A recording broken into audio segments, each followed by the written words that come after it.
عزیز طالبات السلام علیکم، امید ہے آپ خیریت سے ہوں گے۔ ہم نے کل درس دہم کمپلیٹ کر لیا تھا، اس کی ہم نے کوشش بھی کر لی اور تمرین بھی ہم کر چکے ہیں۔ آج ہم نے اگلا سبق یعنی درس 11 پڑھنا ہے، 11واں سبق۔ یہ ایک نظم ہے جس کا عنوان ہے ہر کے ماں است کے بار ماں است، از ماں است کے بار ماں است، یعنی اس کا مطلب ہے جیسا کرو گے ویسا بھرو گے۔ پہلے ہم ساری نظم کا ترجمہ کر لیتے ہیں، اس کے بعد میں ساری نظم کی تشریح ایک ہی بار آپ کو کروا دوں گی۔ پہلے ہم اشعار کا ترجمہ کرتے ہیں، شروع کرتے ہیں۔ روزی ز سر سنگ عقابی بے ہوا خاست، و اندر طلبے تھما پروبال بی راست۔ روزی ایک دن، ز سر سنگ ایک پتھر سے، عقابی ایک عقاب، بے ہوا ہوا میں، خاست اڑا۔ ایک روز ایک پتھر سے ایک عقاب ہوا میں اڑنے لگا۔ وہ اندر طلب تمہیں خوراک کی تلاش میں، پر و بال اپنے پر اور بال بیا راست اس نے سنوارے یا درست کیے۔ اگلا شعر ہے۔ براستی بالے نظر کر چنین گفت، بر پر راستی سیدھے بال پروں پر، نظر کر نظر ڈالی، اس نے اپنے سیدھے پروں پر نظر ڈالی۔ وہ چنین گفت اور اس طرح کہا، امروز ہمیں روئے زمیں زیر پر ماں است، امروز آج ہمیں ساری کے ساری، روئے زمین زیر پر ماں است ہمارے پروں کے نیچے ہے۔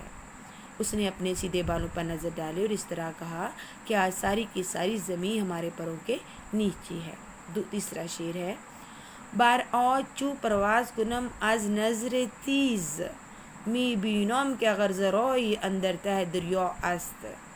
بر آج بلندی پر، چو جب، پرواز کنم میں پرواز کرتا ہوں، از نظر تیز نگاہی کی وجہ سے، می بینم میں دیکھ لیتا ہوں، اگر ذرائی کوئی ذرا، اندر تہ دریا است سمندر کی تہ کے اندر بھی ہو۔ میں جب بلندی پر پرواز کرتا ہوں تو اب تیز نگاہی کی وجہ سے سمندر کے اندر جو نظر ہوتا ہے وہ بھی میں دیکھ لیتا ہوں۔ گر بر سری خاشاک یکی پوشے بے جنبت، جنبدن ان پوشے ایا در نظر ما است۔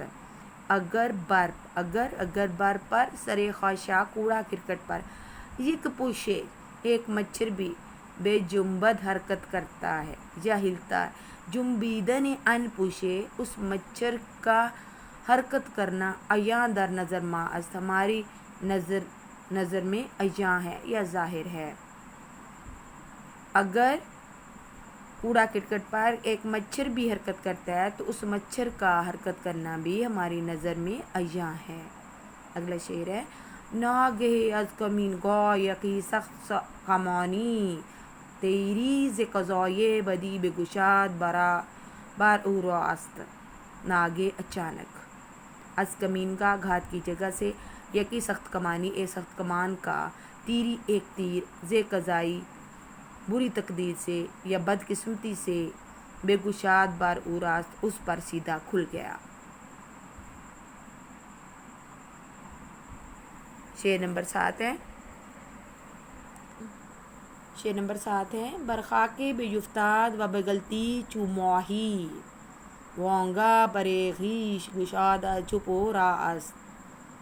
برخاک بیفتاد، مٹی پر، بیفتاد وہ گر پڑا، و بغلطی تو تڑپنے لگا، چو طرح ماہی مچھلی کی طرح، وہ خاک پر گر پڑا اور مچھلی کی طرح تڑپنے لگا۔ وانگا پھر، وانگا اور پھر نگاہ ڈالی، پرے خویش گشاد از چپو از راست دائیں بائیں پڑے ہوئے پروں پر، پھر اس نے اپنے دائیں بائیں پڑے ہوئے پروں پر نگاہ ڈالی۔ نمبر 8 ہے۔